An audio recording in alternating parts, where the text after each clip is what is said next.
Flying low over the Alberta plains, the ground drops suddenly, revealing badlands, where in another age herds of dinosaurs thundered across the terrain.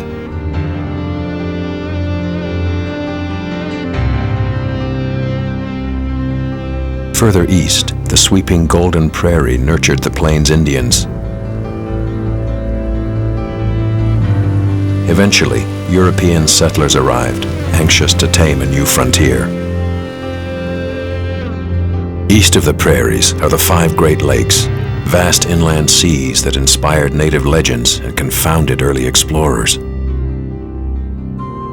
The Great Lakes are the world's largest repository of fresh water. Lake Superior's width and depth is staggering. If it were drained, it would cover the entire North American continent in 1 foot of water.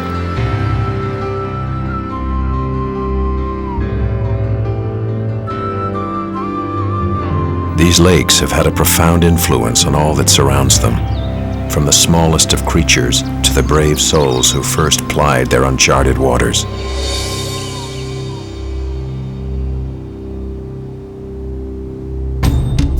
Canada's most southerly territory, Point Pelee, is alive with the sound of songbirds.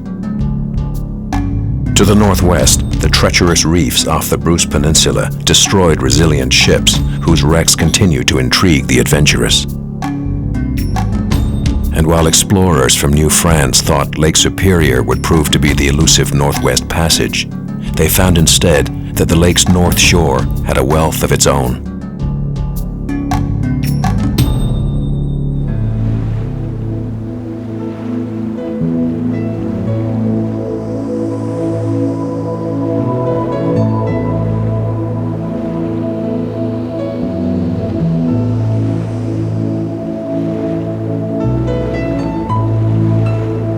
The lakes were formed when huge rifts in the Earth's crust were gouged by glaciers.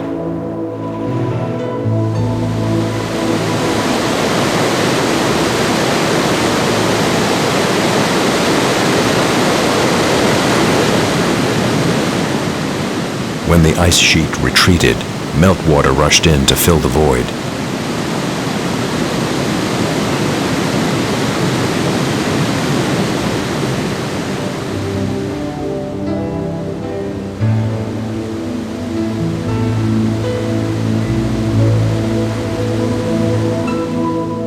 Boulders left along the shoreline once acted as ball bearings for the retreating glacier.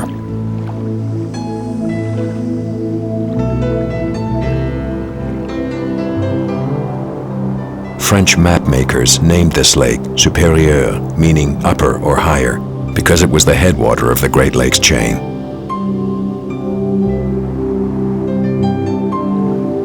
The English thought supérieur meant the English word it resembled, superior, and that is how the lake came to be known.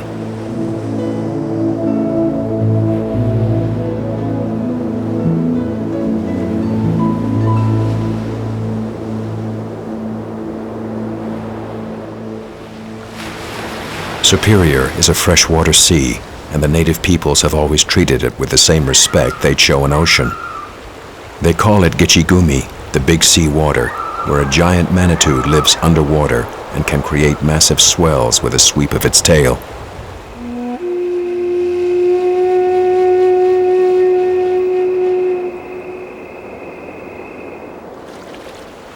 In the 17th century, Europeans were in a race to the rich trapping grounds of the West and sent strapping young voyageurs onto the lake in huge freight canoes.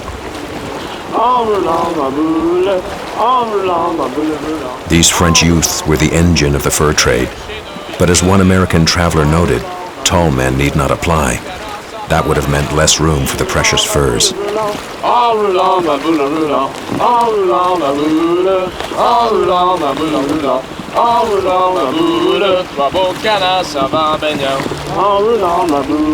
Le fils du roi s'en va chassant.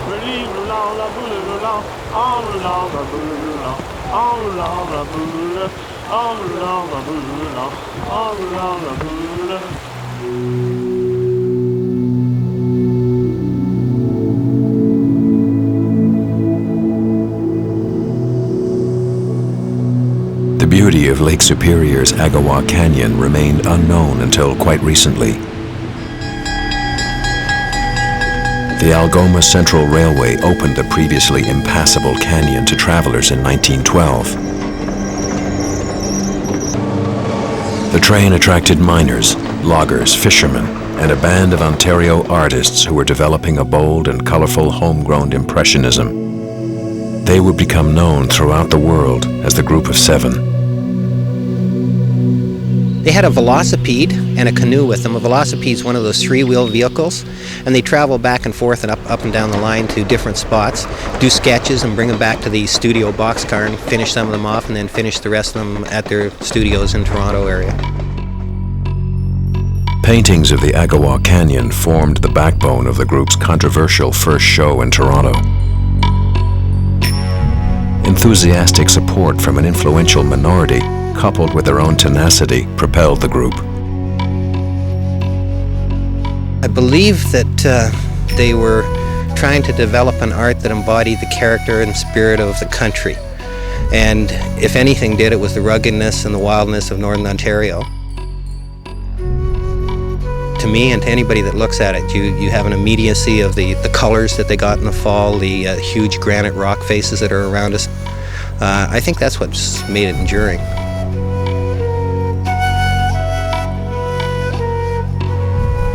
Canada's most illustrious artists often portrayed Superior as serene, but her moods can change abruptly.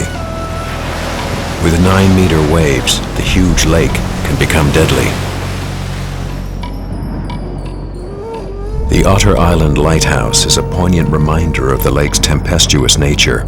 On November 10, 1975, during one of the fiercest storms in memory, the lighthouse keeper could only watch as a doomed freighter fought its way past. Hours later, the ship, the Edmund Fitzgerald, disappeared.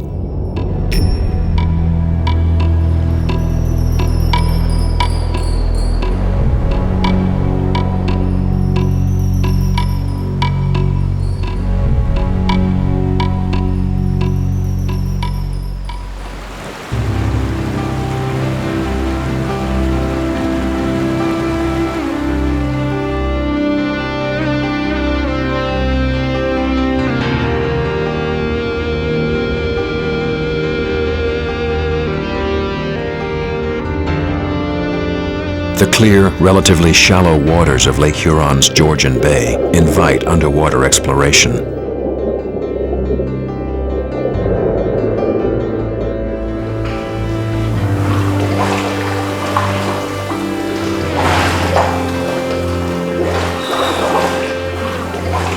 The limestone formations of the lake bed support little plant life, so the water has few sediments and is remarkably clear.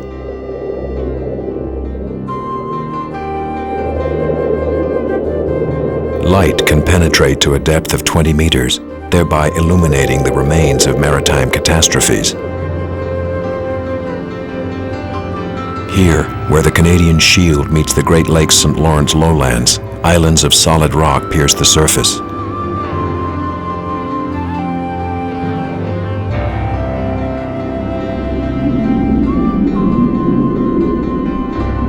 Underwater are the remnants of a reef from an ancient sea. The perils to shipping number in the thousands.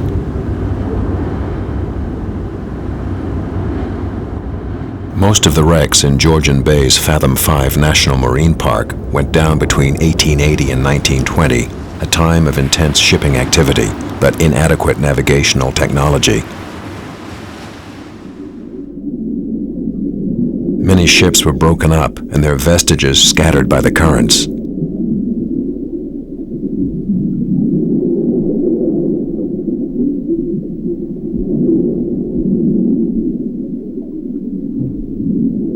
Others, like the 40-meter ship the Sweepstakes, were deliberately sunk after unsuccessful salvage attempts. When you dive many of the wrecks in the park, they've actually collapsed. There's just cribbing. All the pieces are still there, but they've collapsed. They're flat on the bottom. But the Sweepstakes and the Bark Arabia both have intact hulls. The condition of the wrecks has allowed underwater archaeologists to authenticate 19th century shipbuilding materials and methods. We've taken some artifacts off the site and made molds of them. So we've got an identical replica of our various pins and artifacts from the wreck in Ottawa, properly archived. And we put the artifacts back on site. And in a routine period, I think about every 5 years, we go in, we take the artifacts out, and then we're able to monitor the changes to those artifacts, what their corrosion rates are, and how they're holding up. When we piece all those indicators together, we're able to get a picture of how the wreck is changing over time.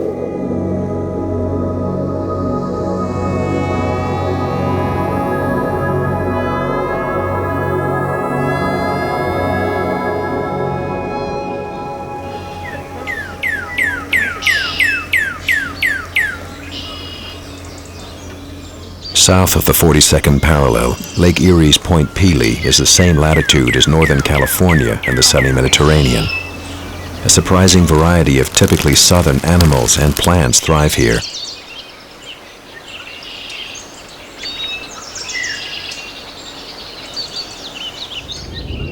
The point is a sliver of land stretching more than 12 kilometers into Lake Erie. It is the first piece of mainland Canada to greet weary songbirds returning to their summer breeding grounds in Canada's northern forests.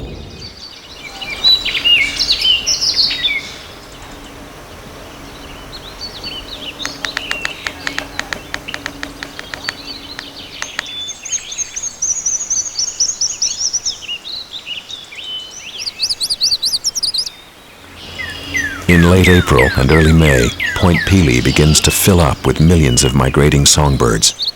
As many as 300 species use the peninsula as a stopover. The birds migrate at night and begin arriving at dawn. Unlike seabirds crossing Lake Erie, songbirds have to stay airborne until they reach land. Some weary creatures simply fall from the sky. Bob Taylor is one of those on hand to meet the new arrivals.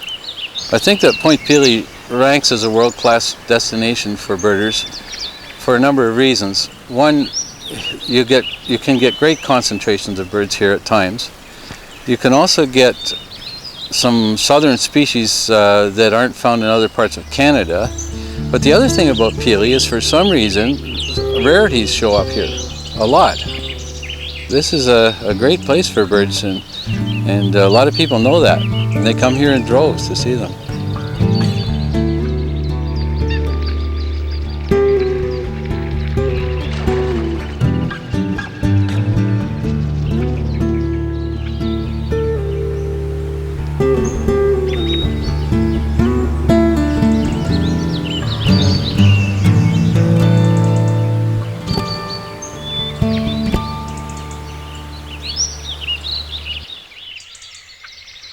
One of Pelee's rarest visitors is the prothonotary warbler, an endangered species.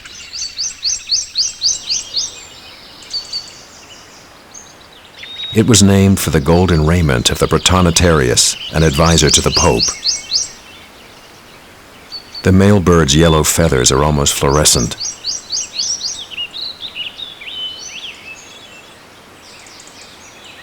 This prothonotary is recuperating at Point Pelee after the 10,000-kilometer journey from South America. It's amazing that they survive these migrations. When you think of little warblers that live here at Pelee going to winter in South America or Central America, and they've got to find their way back. They fly through the night, they fly in storms, they fly in winds, rain, freezing rain sometimes.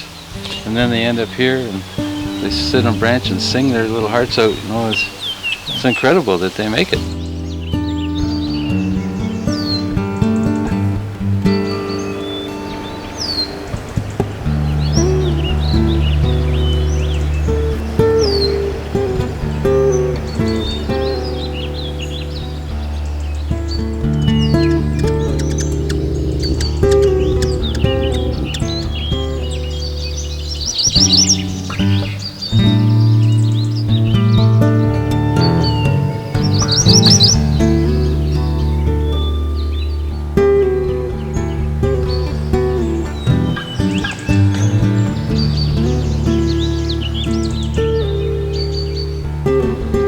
In 1918, Canada protected this fragile haven by making it the country's 9th national park.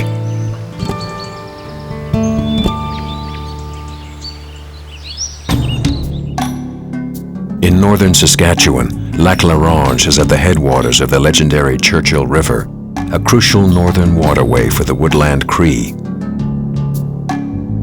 The maritime character of Hecla Island contrasts with its prairie surroundings. And the great white bears of Churchill, Manitoba, while away endless summer days on the shores of Hudson Bay.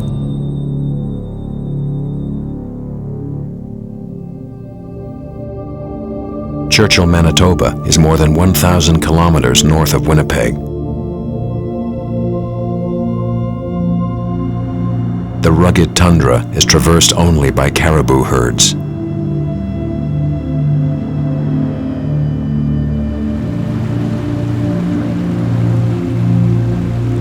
Snow geese and beluga whales return each summer to frequent the inlets and coves of Hudson Bay. During the short summer season, renowned scientists come to Churchill to study its legendary population of polar bears. Dr. Malcolm Ramsey is fascinated by the peculiar metabolism of the only bear to spend most of its life on the water. His findings may have far-reaching implications for humans as well. This is July the 23rd, and as you can see, if you look out here just on the horizon, there's still sea ice on the bay. The bears have been out there all winter long. The ice is now melting. It will melt entirely in the next couple of weeks. All the bears are then forced ashore. In one of the greatest mysteries of the natural world, the bears are able to live off their fat reserves for the summer without breaking down any of their muscle mass. This can mean up to 8 months without food for pregnant females. If human beings could duplicate this feat, it would have profound medical implications. I mean, these are yo-yo dieters of a classic variety, and we certainly think that if we could understand deeply what's going on with the bears' metabolic processes, that could be applied to people that have to, for health reasons, undergo strict diets, people that are in hospital and for various reasons are unable to eat. We think that some of these metabolic processes might be pharmaceutically induced in humans, and the humans could then also undertake such long fasts quite safely.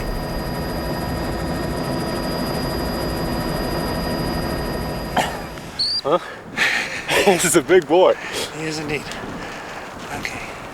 See you later. The bear is inoculated with a tranquilizer that gives Ramsey and his assistants about 2 hours to take a blood sample and examine the animal.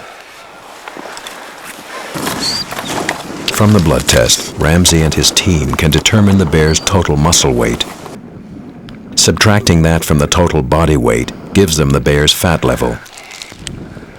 The team collects other data, which gives Ramsey valuable information about the general health of Churchill's polar bear population. Did you get an ID on it? Yeah, I'm going to read you this tattoo.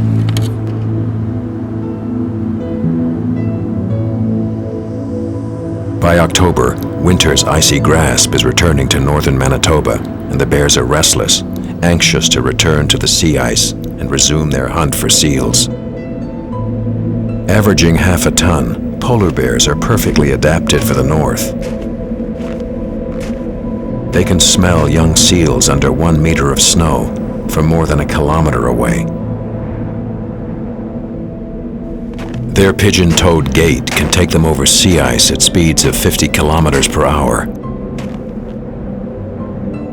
They have no natural enemies and no fear.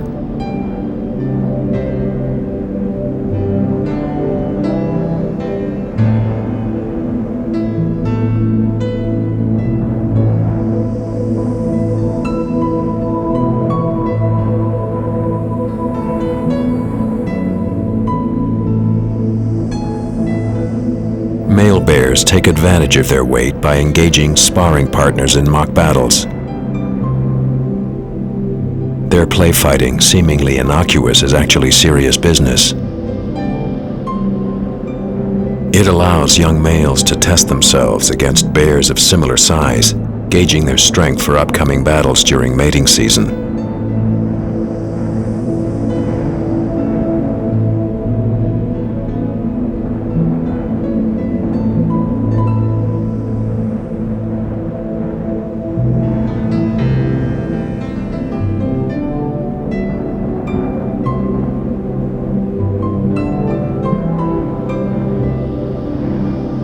If the early winter is too mild, polar bears can overheat because of their fur's superb insulation. So they roll in the snow to cool off. By November, the bears will have abandoned Churchill and returned to their winter haunts on ice floes offshore.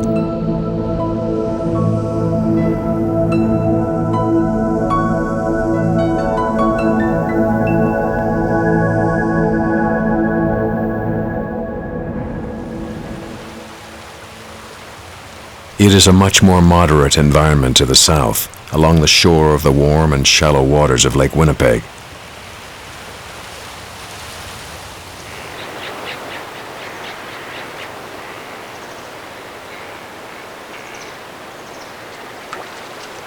The lake provides ideal habitat for a variety of bird species.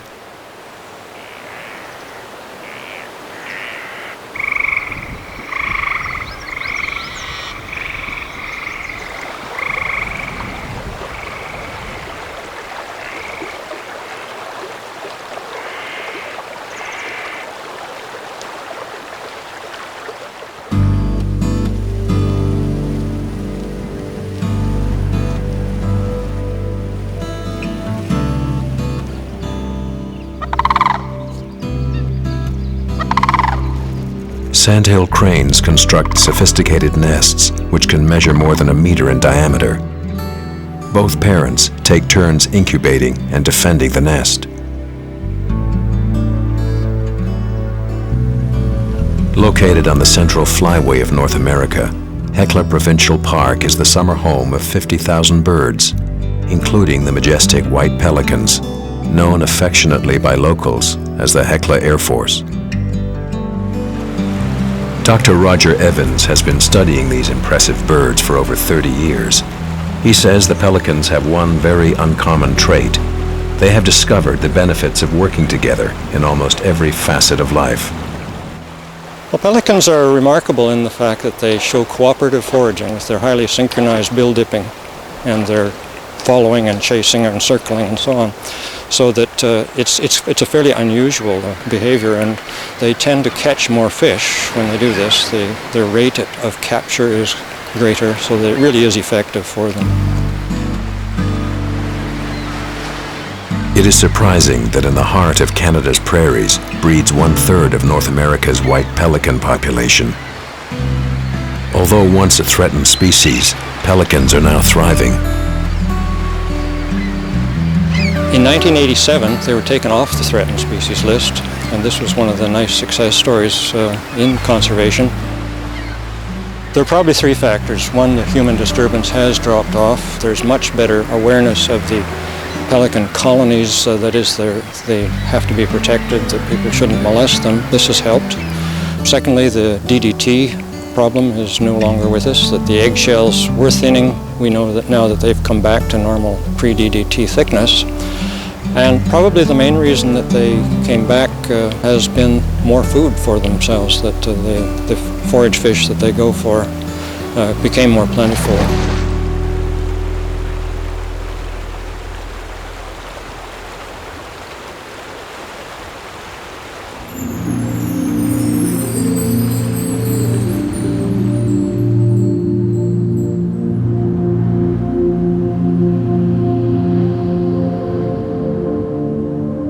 They are masters of the air when it comes to traveling cheaply. You'll see them poking along coming out of the colony, and one will find a updraft and start to circle up, and immediately everyone else aims over there, and pretty soon you've got a whole flock circling up. And they will sail up, circle, they'll set their wings and glide towards their destination without doing much flapping.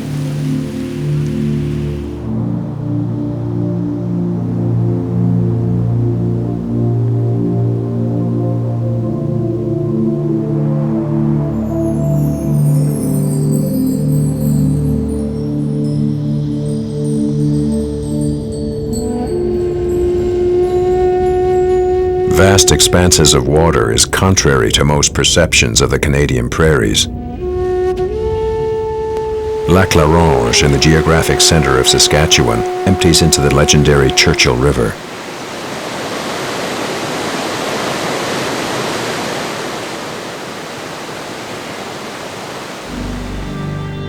An important artery for natives and fur traders, the river and surrounding lakes attract hundreds of bald eagles each breeding season.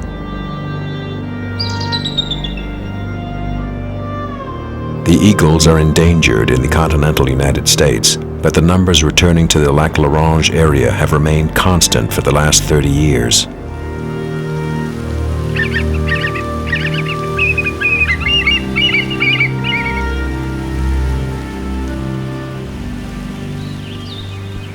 John Gerard is a full-time doctor and hospital administrator and part-time ornithologist.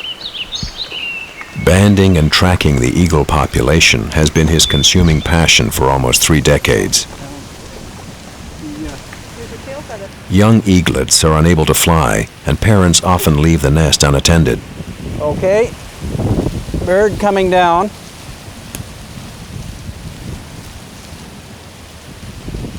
The parents' absence gives Gerard's team the chance to study and band the newest additions to the area's eagle population. There you go. Okay. And we'll just take you up there. Let go of the bag. Don't bite you. If you want to carry the bag, you can.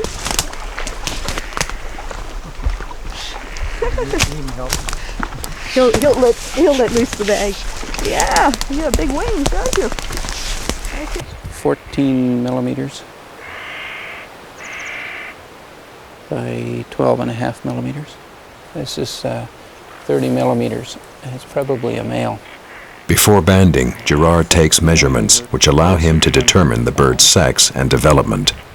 Comparisons can then be made with other young birds. Which would be 150 millimeters. The left side. As a result of research, Gerard has determined that the pesticide-free forests of northern Saskatchewan have contributed greatly to the eagle's success.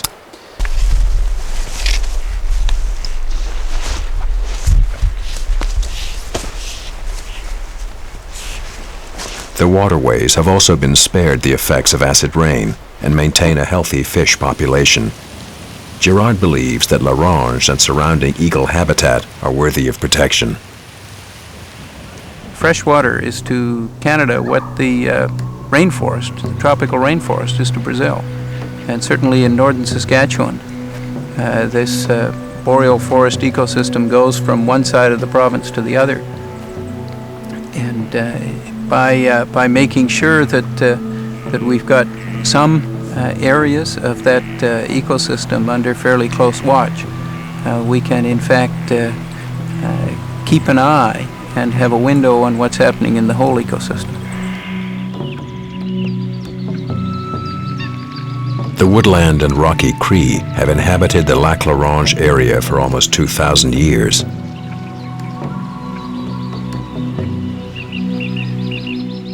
Sally Milne is actively involved in preserving Cree traditions and integrating the old ways with the new. She relies on the forest for raw materials for her art.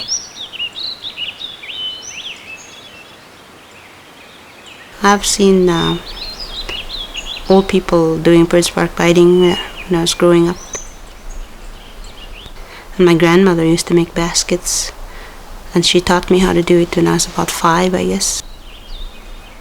Most of them are patterns from my childhood. I make bees and butterflies, dragonflies and flowers. They all have to do with my childhood being so gentle and quiet, and those memories come out in the artwork.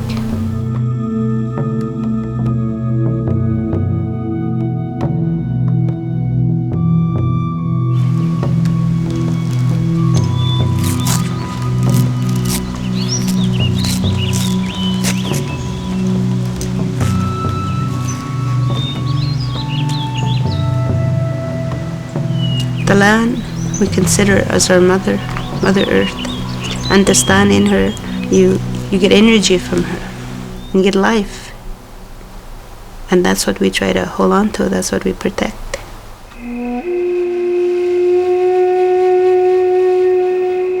The real history of the Canadian West is the legacy of its First Nations, who flourished here for millennia. Plains people could have provided arriving Europeans with profound insights about weather patterns and the movement of game. Instead, they were rebuffed.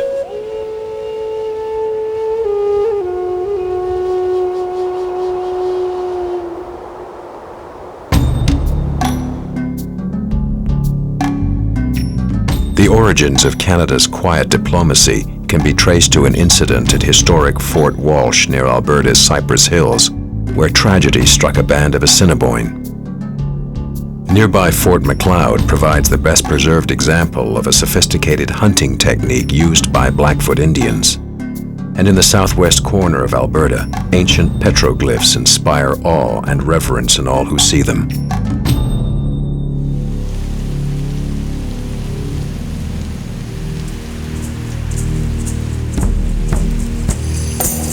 A rape field in southern Alberta. In the distance, the sweetgrass hills of Montana. And in between, a provincial park called Writing on Stone, a haunting, mystical place.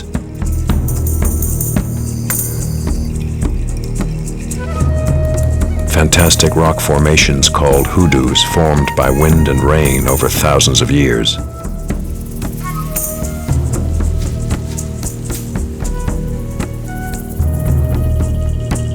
It is no wonder that the native people would have detected the presence of powerful spirits here.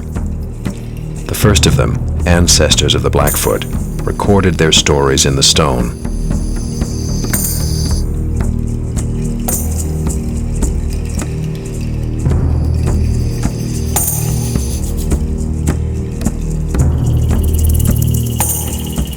Although native people have come to this site for thousands of years, they never settled here. The legacy of rock art they left behind has become a Canadian treasure.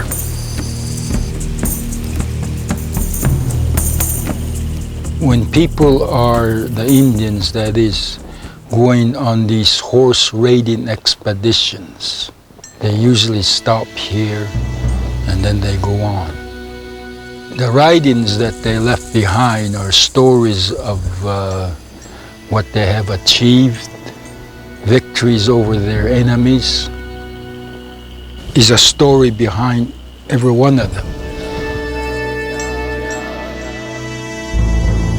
Rifles shooting bullets is part of a large-scale depiction of a great Blackfoot battle early in the 19th century. About to be struck on the head with an axe, a warrior shoots his assailant through the belly. The knowledge that both guns and horses were introduced to the northwestern plains around 1730 helps to date the story. Jack Brink's first assignment as an archaeologist brought him to Writing on Stone. He has returned often for 20 years. For him, the lure and mystery of the rock art is irresistible. This is one of the more interesting and unique rock art scenes at Writing on Stone. The reason being that this is a form of rock art known as pecked, where the figures are actually pecked into the rock using probably a small pointed tool. And that's a very rare type of rock art here, and we believe it may be the oldest style of rock art, with these figures maybe being 5,000 to 6,000 years old.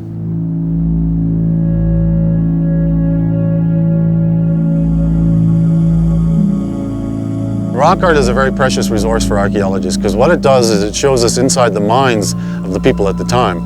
For once we get to look into somebody's mind and say, this was an image that was important to him or her at the time. I'll be darned if I know what it is, but that's the fun of rock art, I think, to me, is that it allows so much room for interpretation. It's art. Art is there for all of us to enjoy and to interpret in any way we like, and I think that's why it's such a precious resource. For Native people, this is not simply a museum. Writing on Stone is a dynamic, living cathedral.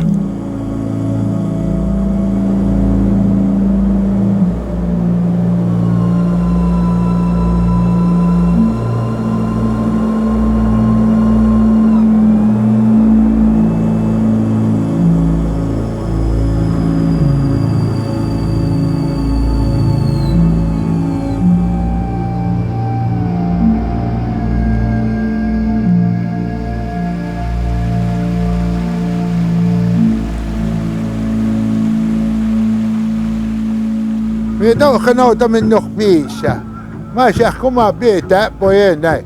Oh, kimo so ste. Ketep stop ja kan mo. Toch sen nou. Hanna ni te tinika to mo peskan. Ach, das nie. Han. The story that I just told here in the Blackfoot language is about the buffalo jump. How it got its name, head smashed in buffalo jump. It's where a young man stood at the bottom of the cliff.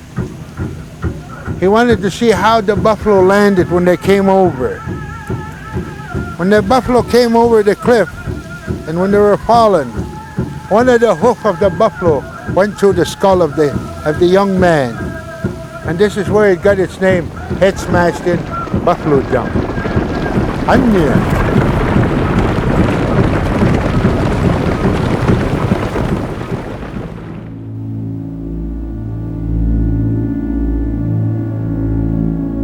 The Porcupine Hills, just 18 kilometers northwest of Fort McLeod, features the best preserved buffalo jump in the world.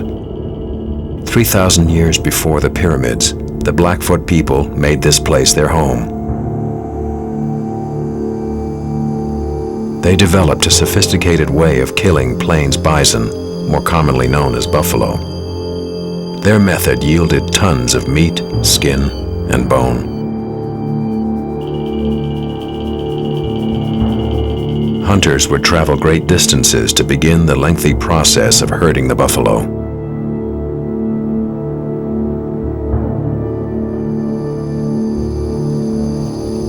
To steer them to a specific jump location, the hunters developed miles of drive lanes. Taking advantage of the bison's weak eyesight, the hunters used a series of rock cairns, which the animals mistook for humans, to form the drive lanes.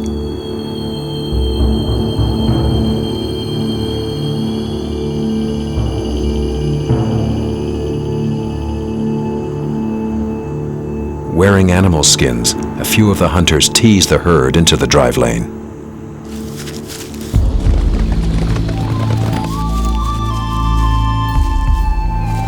They start that out as the sun just rises. When it just rises, see, when they come over this hill, the light is going to blind them too. And they figure that they're going downhill. But when the leader comes to the edge of the cliff, he turns around and you got the rest behind here which push him over, and this is how they run the buffalo over.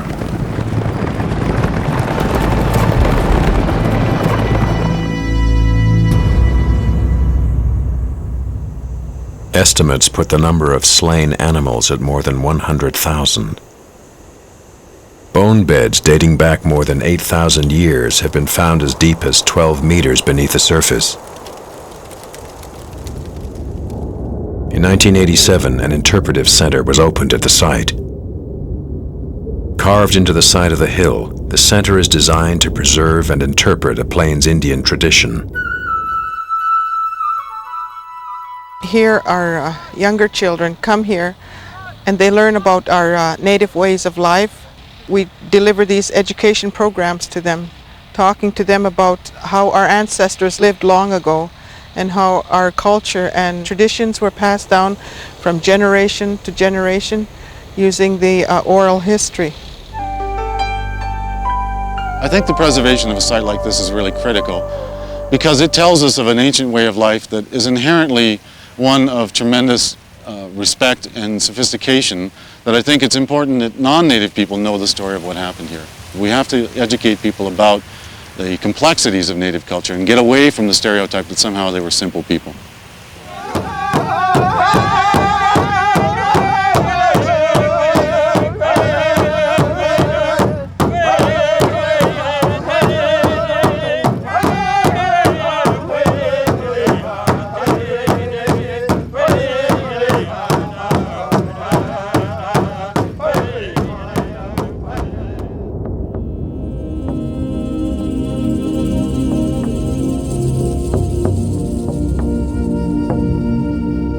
In the middle of the prairie lies an elevated oasis.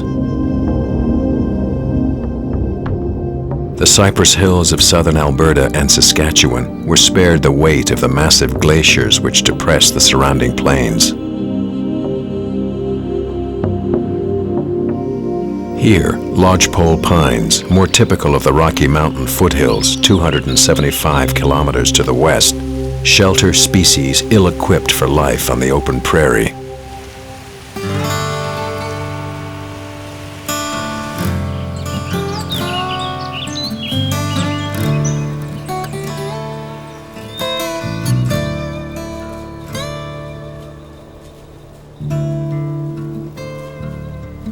The Cypress Hills reverberate to one of the most haunting mating rituals in the natural world.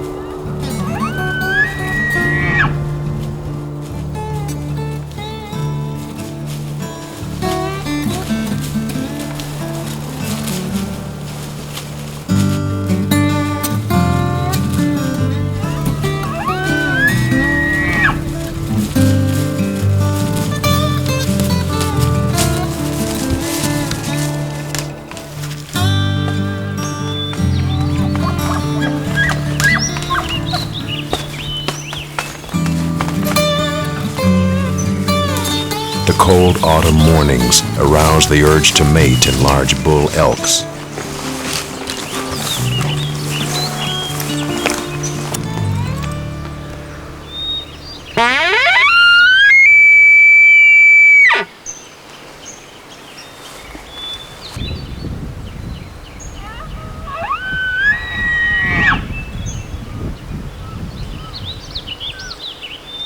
When the male hears what he thinks is another bull bugling, he comes closer to investigate.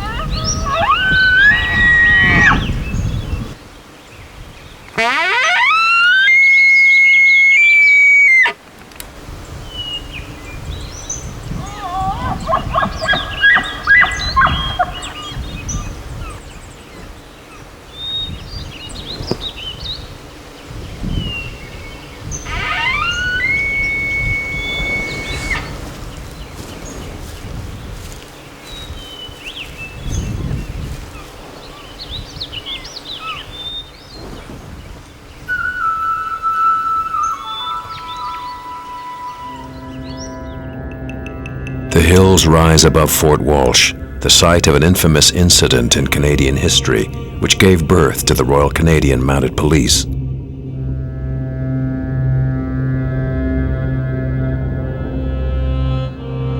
It took place in the valley of Battle Creek, where a band of Assiniboine were camped in the wrong place at the wrong time. Starting about 1869, Americans were coming up into Canada, trading whiskey to the Canadian natives. And by 1871, they were using the Cypress Hills as a seasonal trading center. The whiskey traders were not the nicest people. They did a lot of cheating, and they brought the diseases. And their whiskey that they traded to the native people was essentially rot gut. It was a mixture of whiskey and painkiller and bitters, molasses, red ink, tobacco. And when they traded this off to the Indians, it was very addictive, and it really started destroying the cultures. And the tension in this area by 1873 was very high. So high that when a horse went missing from Farwell's trading post, not far from where Fort Walsh now stands, hard-drinking wolf hunters from Montana were too ready to blame the Indians. What happened next helped chart the course of prairie history.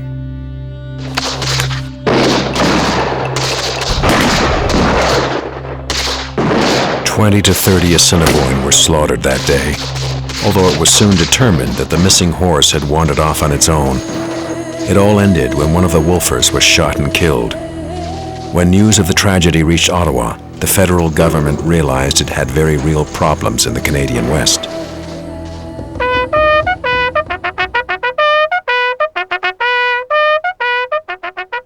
So he formed the Northwest Mounted Police. They marched west in 1874 and went directly into Alberta. And that first winter they built Fort Macleod, and in the following spring Major Walsh was sent into the Cypress Hills with 30 men from B Troop to establish control within the Cypress Hills area. The hard-drinking Americans moved out right after the massacre, but an even greater challenge was in store for James Morrow Walsh, by now a superintendent. In 1876, some 2,500 Sioux Indians slipped north of the border, fresh from their victory over General Custer at Little Bighorn. Walsh had to deal with them. He rode into Sitting Bull's camp with only 12 Mounties and the laws of Canada to back him up. His words that day set new bloodless standards for law enforcement. Quiet diplomacy, unlike anything the Wild West had seen before. I told them the Queen would never allow them to go from her country to make war on the Americans in return for her protection. And that is such were their intentions, they had better return to the United States. When you come here, you come into the hills and you go farther into Alberta, you realize how interesting, how exciting Canadian history out here really is. We say, oh, we didn't have a Wild West. Well, that's something actually to be proud of, although we had I call it a mini Wild West with the whoop-up country. And then with the arrival of the police, they brought a preventative style of law and order, not the punitive like the Americans had. So they established forts, and then the settlers, townspeople came out. And since they kind of were the social leaders of the time too, it was a more peaceful type of settlement, but it was extremely interesting.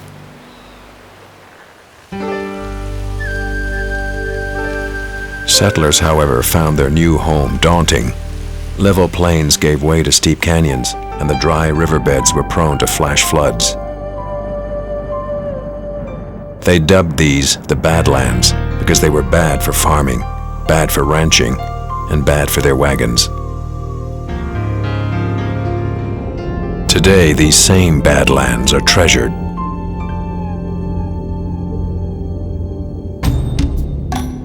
The Badlands stretch from the northern plains states of the U.S. into Saskatchewan and Alberta. In Dinosaur Provincial Park, the eroding Badlands are slowly revealing the fragments of a dinosaur nirvana. And in Grasslands National Park, they're turning back the clock to save an entire ecosystem. Grasslands National Park was established to preserve the last vestiges of one of the world's most endangered ecosystems.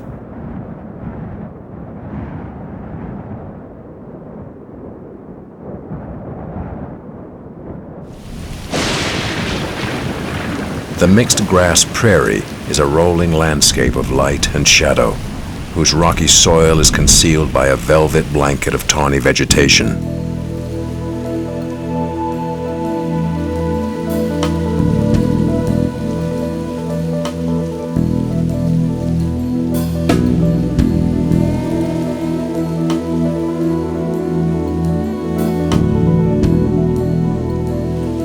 Native grasslands, rich in nutrients, once sustained millions of bison, and since the arrival of the ranchers, has provided ample grazing for vast herds of cattle. However, less than 25% of Canada's mixed grass prairie is still in its natural state, due largely to the introduction of non-native plants. Consequently, the birds and animals that depend on this ecosystem have only a quarter of their original habitat to live in. Sometimes mistaken for antelope, pronghorns sweep over the prairie at speeds that can exceed 70 kilometers per hour. They are the fastest land mammals in North America. An innocent victim of a trapping effort aimed at eliminating wolves, the swift fox virtually disappeared from Canada in 1928. It is the smallest of the North American wild dogs, and the park has been reintroducing them. More than 300 foxes have been released since 1990. Most were raised in captivity, and mortality in the wild has been high. But researchers have not given up. A census shows that 60% of the foxes now in the park have been the result of natural reproduction. The park's golden eagles prey on the foxes, as do coyotes. Coyotes kill the foxes, not as a food source, but to eliminate them as competition in the hunt for prairie dogs.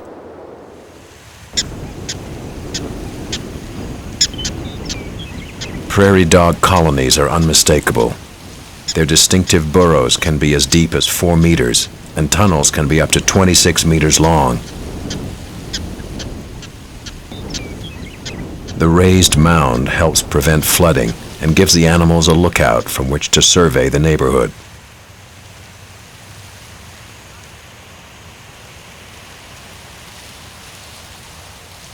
The black-tailed prairie dog is at the northernmost limit of its range here. Although it is common in the United States, it is considered vulnerable in Canada because it is found only in and around Grasslands National Park.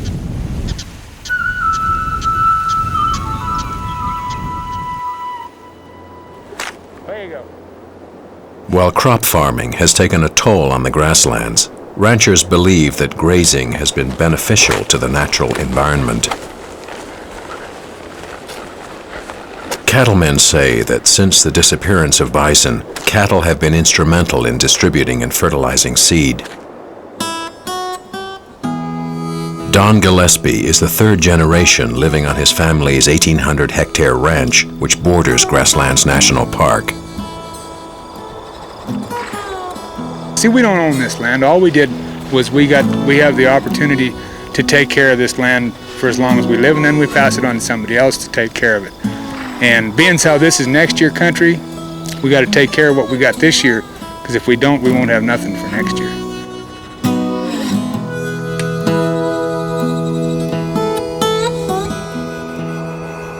See, this ranching, it's not like having a job, it's a way of life. You know, we don't go to work at 8 o'clock in the morning and quit at 5 o'clock in the afternoon and not be able and just forget about it till we get up the next morning. This thing is 365 days a year, 24 hours a day, and it's a lot of work. Good day.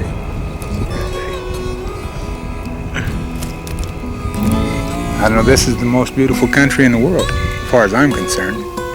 You know, it does my heart good to be able to just get up in the morning, saddle my horse, and ride out across the hills. The peace, the quiet, the serenity. It's the finest thing there is.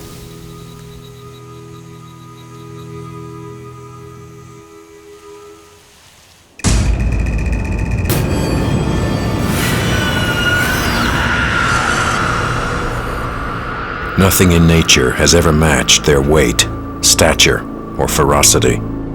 Between 60 and 80 million years ago, dinosaurs dominated the landscape, which is now southern Alberta. Today, their fossilized bones are perfectly preserved in Dinosaur Provincial Park, home to the richest dinosaur beds anywhere on Earth. Dr. Philip Curry has been a paleontologist for more than 2 decades. I got interested in dinosaurs at a very early age. In fact, I was only 6 years old when I found a small plastic dinosaur in a box of Rice Krispies, and believe it or not, that's what set me on my course for life.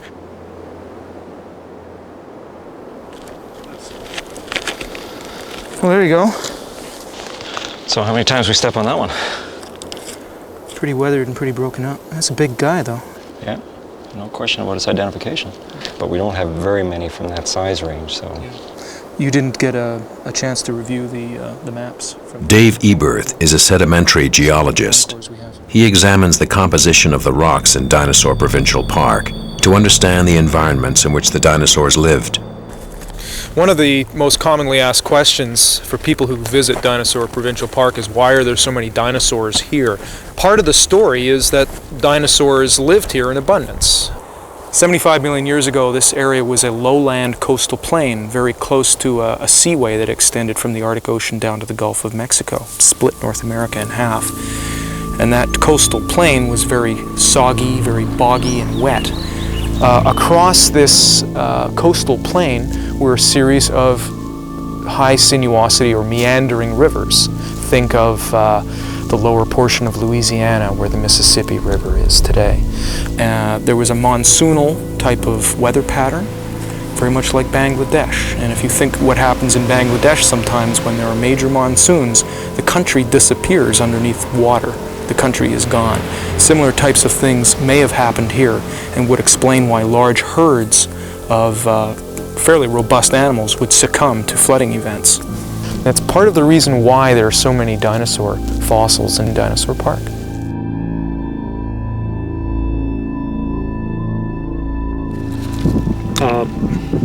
Yeah. Have you got the edge of it here? Yeah, there's an edge You think? here. I think so.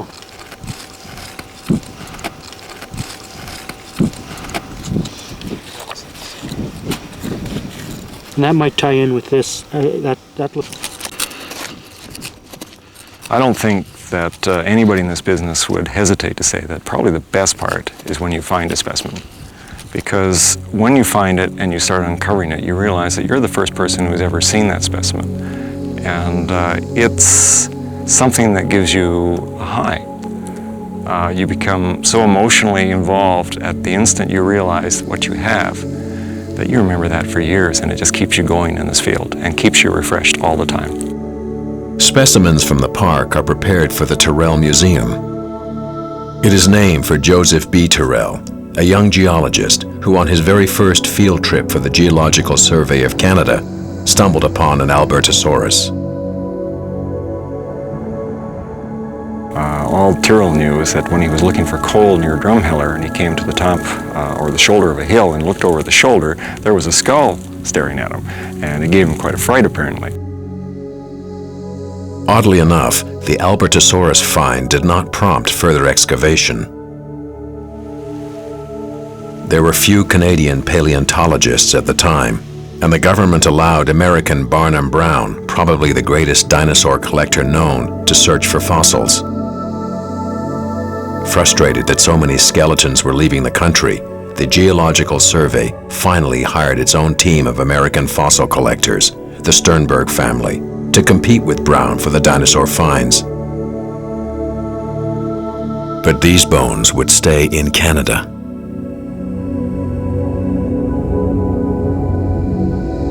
Designated a World Heritage Site in 1980, Dinosaur Provincial Park's fragile environments and priceless fossil beds are fully protected.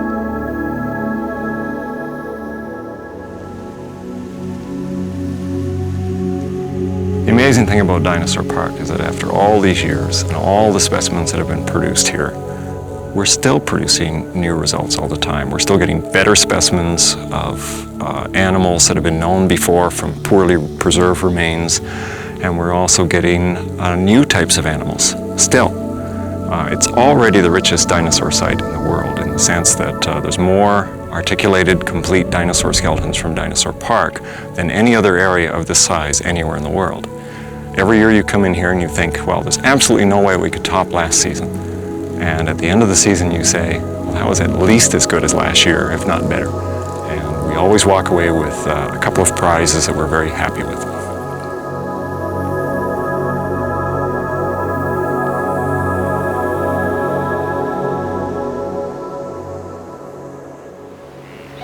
It seems fitting somehow that the largest creatures in creation once roamed in what are now the wide-open spaces of the Canadian prairies. The hoodoos make good monuments to their giant spirits.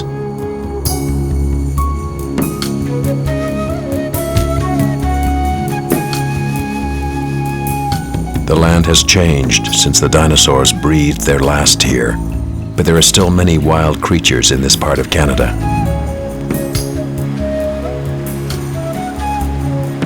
And the variety of landscapes provide a wonderful diversity of wildlife.